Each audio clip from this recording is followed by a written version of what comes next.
Hi, today I'm going to show you how to correct the error 50.1 on an HP LaserJet 8100 or an 8150.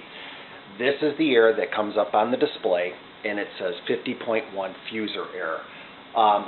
In this case, you went ahead, you tried another fuser, the machine is still stuck in. This is a very common problem for these two models.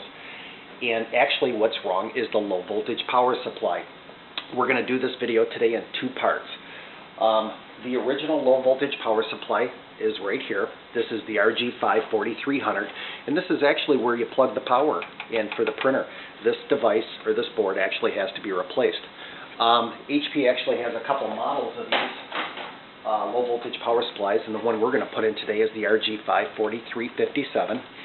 And you may buy this with the fan on it. It may come with it, or it may not come with it. And depending on where you get it from, you may have to put your fan back on it. Let's get started. In this repair, we're only going to use just a number 2 Phillips with a really good magnetized tip. Maybe also to a flat blade for the wiring harnesses. This is really not a difficult repair. It's not for everybody, but it can definitely save you some good money. We sell this low voltage power supply on brokenprinter.com. And what I like to do is work from the back of the machine, shut the machine off, unplug it. You don't have to remove the fuser. You don't have to remove the toner. I'm just going to use a real simple approach today, and I'm going to kind of maneuver the camera a couple times too, so you always have the best view. So bear with me. Let's get started. Let's start by 3 screws. One here, and then one there, and one down here at the bottom. This was a real problem that HP, of course, a lot of these machines all experience this same dilemma. And everybody always thinks it's the fusing assembly that caused the problem, but in actuality it's the low voltage power supply. So many fusers are purchased when actually that wasn't the problem. Kind of strange. There's no real rhyme or reason at why this problem occurs. A lot of the guys thought that let's remove the logic board or the formatter board. 2 screws, and if you have a network card, just unplug it. If this machine is sitting on a 2000 sheet feeder, you're going to want to unplug the accessory cable that goes to it. And you can leave this right on the 2000 sheet feeder as you do this repair also. So the formatter board's out. And let's go ahead and drop the rear door where the fuser goes. And this is going to give us a little room. We're going to remove just one screw right here at the top. And sometimes this little clip breaks, you'll notice, but don't worry about it. Okay, now I'm going to remaneuver the camera a little bit to a different side. And what we're going to do is we're now going to remove the panel from this side. Again, just a couple screws that hold this panel into place. We're going to remove one at the top, up here, and one at the bottom, down here also. So open up the toner access cover. You'll see the screw at the top, copper colored. So the industry really didn't have any reasoning behind why this problem occurs. A lot of people thought that maybe there was too many devices plugged into one wall socket, which isn't uncommon when you go into an office.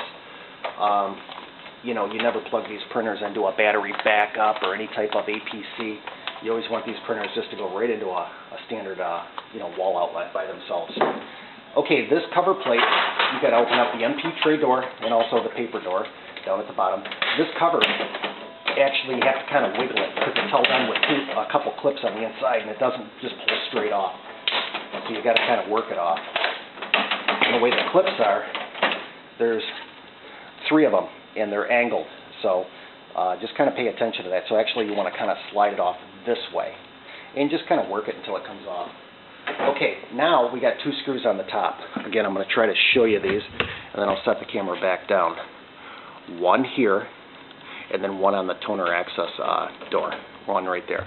What that's going to do is that's given us now the ability to remove the back panel without taking off the lid assembly, and that's actually a pretty good idea. What our goal here is we actually have to get this panel off to get to that power supply. So, yeah, just a real basic repair. On this right side, again, I'm going to show you something now. on this cover, you can see this little clip.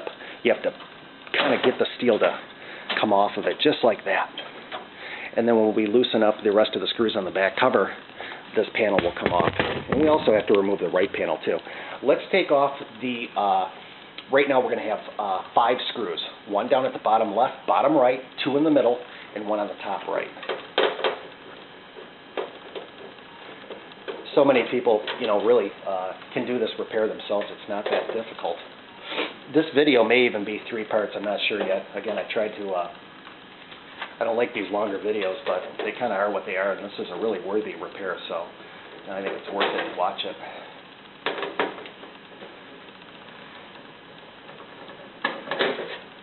Okay. Now we're going to want to remove the right panel on the right side. And in order to do so, you just kind of got to grab it, just like this. And again, it's going to slide off. Kind of work it, just like that. Panel's off. Now we can get the back door off. And we're going to be kind of working around the fan, so you're going to notice that this is going to be real dirty on the inside. Lift up on the plastic, or on the steel at the top, where we remove that clip, and there you go. Now, you can see the low voltage power supply. That's it. And it just sits down at the bottom. And not really a lot going on with it. What we're going to have to do right now is we're going to start by removing the cover plate to the fan. That'll give us access to the screws, and then we're going to loosen up the screws that go around the low voltage power supply and undo the wiring harnesses. I'm going to stop this video at this point in time, and we're going to go into part 2 in a minute.